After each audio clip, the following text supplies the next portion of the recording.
நீங்கள் ஒன்றும் வேண்டாம், அம்பானிகிட்ட போயிட்டு ஆண்டவர் ஆசீர்வதிப்பார் அப்படின்னு சொன்னால் அவர் என்ன சொல்லுவார்? என்னங்க சொல்லுவார்? ஏன்ப்பா அவனுக்கு கண்ணுக்குன்னு தெரியலையா? இந்தியாவில் தான் நீ இருக்கிறியா? நான் வந்து இந்தியாவில் நம்பர் 1 பணக்காரன்ப்பா, என்கிட்ட போய் கர்த்தர் ஆசீர்வதிப்பார்னு சொல்கிறேன் அப்படின்னு கேட்பான். நீ நிறைய பேர் என்னென்னா பணம் மட்டும்தான் கர்த்தருடைய ஆசீர்வாதம்னு நினச்சிட்டு இருக்காங்க. நம்ம வந்துட்டு அப்படியே திருப்பி ஒரு கேள்வி கேட்டோம்னா, சரிப்பா அவன்கிட்ட எத்தனை கோடி ரூபாய் இருக்கும்? ஒரு 500 கோடி, ஒரு 1000 கோடி, இல்லைன்னா ஒரு 1,00,000 கோடி, இப்போ இவ்வளோ இருக்குல்லப்பா, பரலோகத்துக்கு ஒரு டிக்கெட் ஒன்றால் வாங்க முடியுமான்னு கேட்டால் அவனால் வாங்கி தர முடியுமா? அத்தனை கோடி அவன் சொத்து அத்தனையும் கொடுத்தாலும் ரட்சிப்பு அவனால் பெற முடியுமா? இலவசமாக ஆண்டவர் கொடுக்குற ரட்சிப்பை கூட நீங்கள் ரூபா கொடுத்து வாங்க முடியாது. அது இலவசமாக தான் பெற முடியும். கைகளை தட்டி கர்த்தரை ஸ்தோத்திரிப்போம். இது தாங்க கிறிஸ்தவம்.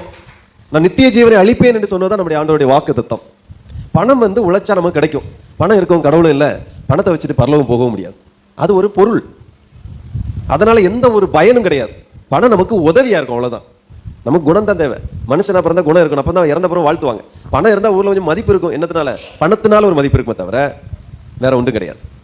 ஸோ கிறிஸ்துவுக்குள் அன்பானவர்களே, அப்போ கர்த்தருடைய ஆசீர்வாதம் என்னது? சமாதானம், சந்தோஷம், நித்திய ஜீவன். மரித்த பிறகு ஒரு நல்ல ஒரு வாழ்க்கை. பணம் இருந்தால் நம்மளுக்கு செல்வங்கள் நிறைய இருக்கும், ஓகே. ஆனால் நிறைய வீட்டில் நிறைய இடங்களில் நிறைய பணம் இருக்குது, ஆனால் என்ன இல்லை, நிம்மதி இல்லை. இதே அம்பானியே நம்ம எடுத்துக்குவோம். கோடி கோடி அவர்கிட்ட பணம் இருக்குது.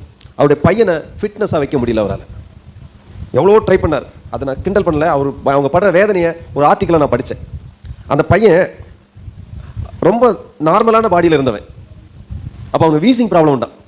அப்போ வீசிங் ப்ராப்ளத்தில் இருக்கும்பொழுது அவன் அளவுக்கு அதிகமாக அது சீராயிடா. சரி, அந்த மருந்தை எடுத்ததுனால உடம்பு ஊதிடுச்சு.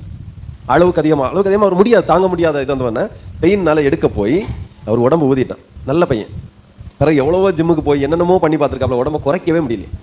கிண்டல் பண்ணுற அளவுக்கு உடம்பு இருக்குது. அத்தனை கோடி ரூபா சொத்து இருக்குது, கணக்கிலே கிடையாது. ஒரு மாளிகை கட்டி வச்சுருக்காங்க, ஒன்றுமே பண்ண முடியாது. ஆனால் அந்த மனுஷனுக்கு பாருங்கள், அந்த சரீர அழகு போய் அந்த உடம்பை குறைக்க முடியாமல், அவங்களுக்கு தெரியாத டாக்டரா, அவங்களுக்கு தெரியாத கண்ட்ரியா, இந்த அரசாங்கமே அவங்க தான் நடத்துகிறாங்க. இவ்வளோ பவர் இருந்தும் தன்னுடைய உடம்பை கூட குறைக்க முடியலையே. ஆனால் பணம் வந்து ஒரு லிமிட், நம்மளுக்கு ஒரு உதவியாக தான் இருக்குமே தவிர பணத்தால் வேற ஒன்றும் வாங்க முடியாது. மரித்து போன ஒரு உடலை உயிர்ப்பிக்க முடியாது பணத்தால். பணத்தால் ஒன்றுமே செய்ய முடியாதுங்க. நம்ம நினைக்கிறோன்னா பணம் இருந்தால் எது வேணாலும் செய்யலாம், ஒன்றும் பண்ண முடியாது. கோடிக்கணக்கில் பணம் வச்சிருக்க மினிஸ்டர் கூட ஒரு கேஸ் வந்தால் பிடிச்சி உள்ள போடுறாங்க, அவ்வளோ அதிகாரம் இருக்குது. அவ்வளோதான், உள்ளத்துக்கு போட்டுறாங்க. கோடிக்கணக்கான பணம் இருக்குங்க, ஆனால் ஒரு கேஸ் வந்து பிடிச்சி என்ன பண்ணிடுறாங்க, உள்ளத்துக்கு போட்டுறாங்க. ஆகவே பணம் வந்து ஒரு டூல், நமக்கு ஒரு உதவியான ஒரு பொருள். பணம் எல்லாவற்றுக்கும் உதவியாக இருக்குன்னு பைபிள் சொல்லுது. பண ஆசை எல்லா தீமைக்கும் வேறா இருக்கிற. பண ஆசை எல்லா தீமைக்கும் வேறனா, பண ஆசை பிடிச்சவன் என்ன பண்ணுவான்? கொலை பண்ணுவான், திருடுவான்.